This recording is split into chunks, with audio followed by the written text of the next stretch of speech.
All right, on this week's edition of the Big Three, I talk a little bit about warm-ups and recoveries. There's definitely a right way and a wrong way to do this kind of stuff. We touch on a little bit about hydration and why it's important and how to go about hydrating the body properly versus trying to do a rush hydration that doesn't last and it opens yourself up for a heat injury. So dynamic warm-ups are a huge plus. Static stretching and stuff like that where the body's cold, the heart rate is low, is definitely not the way to go. And being able to listen to our body, having our children understand how their body communicates with them and what their body is telling them. So check it out. It's hard in the summertime to warm up properly because of the heat. These facilities, man, they are tight. They could move times up on you. There's a lot of different things. Okay. Your coach should not dictate how you as an individual warm up. Okay. So static stretching is not the best method. It's proven static is it causes injury more than it prevents injury. So dynamic warm-ups, look it up. I'm not an expert on it, on every facet of dynamic warm-up, but you need to do something to get your body warmed up, loosened up before you start doing stretches and working out. We don't want to be stationary when we do our stretches. There's a lot of different movements you can do to get your muscles, your ligaments, different things loosened up, warmed up, ready to go, without just standing there and doing this motion here and then doing this and then taking a ball and throwing a ball to warm up. You should warm up to throw the ball. Don't use throwing to warm up. Okay. On the batting side of it, you shouldn't hit a full bucket of balls on the tee. And then once the last ball is hit, you're good. A coach can't tell you that you're loose, that you're good, that your mom and dad, they can't tell you that you're done swinging or you should swing some more. That's got to be a feel thing for the player. What I mean by that is it could take you 3 or 4 swings to get into your groove, and then you start hitting like you want to. It could take you 15 balls to get like you want to where you're picking the ball up, early off the bat, off the tee, whatever. It shouldn't be, hey, go hit your 20 balls, because you could be good at hitting at 5, your 5th ball that you hit, you could be right on point, and then you carry that to ball 13, and then now you have fatigue, your lactic acid is starting to form, you're not bending down as far, your back is now tight, you might be having a blister forming on your hand, so you start to change something. So then your last 7 balls, because you still got to hit that 20. Remember, coach said got to go hit 20 balls.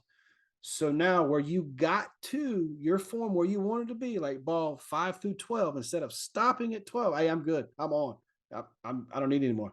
You hit those last 7 balls. So you started to create bad muscle memory. You're taking that bad muscle memory into your next station, if that's what you're doing, or into the game. Okay. So I can't tell you that it's 7 balls, and then once you hit 7, you have good swings for 5 or 6 swings, and then stop swinging. I don't know what it is for you. Parents, you need to communicate this with your players, and players understand that we can't tell you how long it takes you to warm up and if you've warmed up too far. We can't tell you that. We can't tell you if your heart rate has gotten high enough and your body temperature has gotten high enough to where you can up your workout right before you get into the game to where it's time to go. Okay. That you need to be able to communicate that with your kids, and your kids need to be able to communicate that with themselves and understand what they're going through so they can be at peak. Just because coach says hit 20 balls, that may not be the best thing for your kid. Okay. Same thing, like if you're going to go hit with them in the yard, let's not hit so many balls at one time that we go from warming up, oh, now we're grooving. And since we're grooving and we're hitting them good, we continue to pound, pound, pound, pound, pound. And then all of a sudden, that lesson where all that confidence was so high because they were hitting it just like they wanted to, they started hitting like crap because they were tired, or they're getting a blister, or their back was sore, or their calf started to cramp, or whatever. So helping them listen to the body on the warm up is huge, especially game days, and not just going through their game day warm up on game days. Go through a game day warm up at your practices so that you know what your warm up is on game days. You could have 30 minutes or you could have an hour and a half. I'll see some teams run a full daggone practice before a game. And they do that sometimes because they've been sitting for 2 games. They got lucky or unlucky, however you want to look at it. So they'll pick a time. If there's an open field, they'll do something. They'll go and they'll do like a simulated game almost, or they'll have their body temperatures up and their heart rate up for about 45 minutes to simulate them being in a game. Then they can come down, they can rest a little bit, they can kind of get their heart rate back down, but it keeps them in sync. How many times have we been in games or tournaments where we'll play at 8 and then we'll play again at 9:30 and then we sit till 2:30 and our girls come out flat, right? That 30-minute warm-up before the game, that ain't helping them. It's not. So there's a lot of different things that go into the warm-up. So figure out what works best for you. I don't know. I don't know each kid. I don't. As far as recovery is concerned, allow your kids to communicate to you what hurts, when it started hurting, how much it hurts.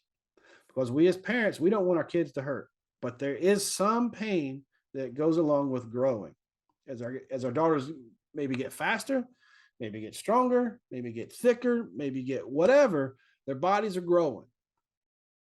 It's growing pains. Not every time there's a little, this is hurting. Who knows if they're really hurt or not. So there needs to be a little trust issue with the recovery on as far as injuries are concerned. Do not be scared to seek medical attention, medical advice for something that happens. I see a lot of times, I've talked to a lot of parents that, especially lessons, she'll have to take it a little bit easy today. She twisted her ankle 2 days ago. Well, you shouldn't be out here with me then. You got to let the kid recover. If we don't let him recover, there's a 4 or 5 day injury that now lasts for 2 weeks because we wouldn't let her recover from it. If they get hit with a ball and it's bad enough, bone bruises take a while. You get stuck in the ribs with one, there could be a fracture in there that we don't see, right away, or they can feel it when they breathe or whatever. So let our kids recover. There is no tournament at 8U, 10U, 12U, 14U, 16U level that matters enough to where we can let them play through an injury. Stop letting our kids play through injuries. Now, there's a difference between playing through an injury and playing hurt. We could get a cramp somewhere, and we just got to deal with it. We got to work through it. A big part of recovery is the hydration, that proper hydration.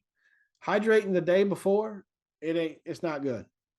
You got to hydrate 48, 72 hours, 96 hours before. So if we don't know how to hydrate properly, I learned this in the Marine Corps, forgot about it until I found it, and I started focusing on making sure we're hydrating through the summer, because it's been a hot one, been humid. Think of their body as a sponge, or think of your body as a sponge. If you set it on the countertop dry and you take and dump a bunch of water on it, yeah, it's going to soak up quite a bit of it, but it's also going to run right through it pretty quick. And a lot of it's going to splash out. But if you take that same sponge dry and you pour water into it slowly over time, not as much is going to run straight through it, and not as much is going to splash out. There's a lot of it's going to be absorbed in there. As the water does start to seep out of it, you can add just a little bit more at a time. So we want to be hydrating, all summer long. We shouldn't be getting messaged, hey, make sure we hydrate, and it's Friday night or Thursday. We need to, like, if you're playing this weekend, today's Tuesday, right? If you're playing this weekend, you should start the hydration process to recover from this past weekend's tournament or practices, whatever you had. You need to start that recovery process on your hydration today, tonight. You have to. Because by Thursday, your body should be replenished with those electrolytes. Water liquid isn't electrolytes. So if we're flushing our body, if we're just pounding water, you're actually flushing out the electrolytes in their system. They're sweating it out and they're peeing it out. So it has to. There's so much science behind electrolytes and different drinks and stuff like that. So pick your own, choose your own, do whatever you want to do with that. But don't just start it all of a sudden. If you have a heat injury, if you've ever experienced a heat injury, not only are they deadly, they stick with you for the rest of your life too. So if you're able to survive a heat injury, they're with you forever. You'll always be susceptible to a heat injury. When I was in the Marine Corps, guys would fall out for a heat injury, and one of the things that the corpsmen and stuff would tell us, our higher ups and stuff would tell us, is like, look, they'll never be the same. They can't handle the heat as more. It's just like if you get frostbite or whatever, a cold injury, you're susceptible to them. The heat injury is the same way. If you've had a heat stroke or heat exhaustion, there's different levels of that. You can't recover from it. And I would hate for a kid to be playing in some 4 or 5 team tournament in Wilmington and have a heat injury and it affects them for the rest of their life. It's not worth. So stretching as well after games. I know. Look, there might be 2% of youth athletes that do a proper cool down and stretch after a fact, or after after a tournament, after a practice. The cool down is the coach coming and standing there and talking to everybody. So I would initiate, have one of your players talk to, or if you're in with a coach, say, hey, look, at the end of tournaments, let's make sure our girls are stretching. At the end of practices, make sure our girls are stretching. Because sitting there, especially sitting there, your muscles are getting tight, this and that. We're not letting our muscles breathe. We're not letting them expand. So if we can do some type of stretch, it helps. Stretching is huge for health down the road. So stretching in the morning, not just at a physical activity. We stretch at PE or we stretch before a game, or try to get on some routine where we're stretching in the mornings and stretching at night before bedtime. I don't stretch enough, but that's a part of that warm up and recovery. There's a lot more that goes into it. So my purpose of this is just shining light on it so you can do your thing. I'm not going to tell you how to do it or why to do it, but my thing is to just sort of provide some thought and kind of spread some information out there to you so that it at least intrigues you enough to where you think about it, or it brings it up to where it's a conversation you can have with your significant other or your daughter or whatever. So questions and comments. I do have a couple in here in the chat.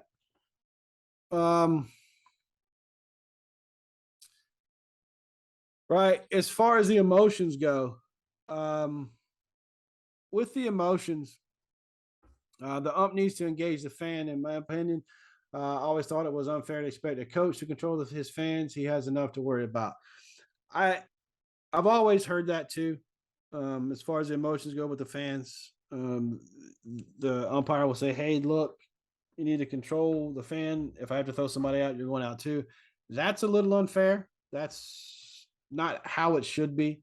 I completely agree that the umpire should just throw the fan out in that case. It's a broken system that we have right now, and it starts with me. It starts with you guys. It starts with all of us to be better moving forward. The recovery. The recovery is just as important as the warm up, in my opinion. I think it's a big issue that it's not addressed because we don't worry about it. We're ready to go home. The kids have been hot. We got other siblings that have been at the ball field all day. So the recovery process, it actually starts at the same time you're warming up. You need to start building your recovery at the warm up. So if you took nothing from this other than the recovery thing, I think that's big. I mean, that would be my one big takeaway that I hope you guys, do take away is let's do let's do the recovery. Let's get on it, and then we can spread that word.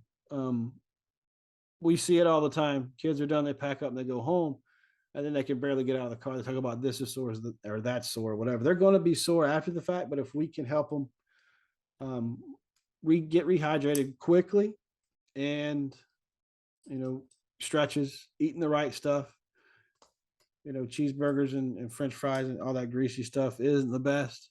You know, bananas in moderation are pretty good. Anything that's like potassium is good for you. So that kind of stuff.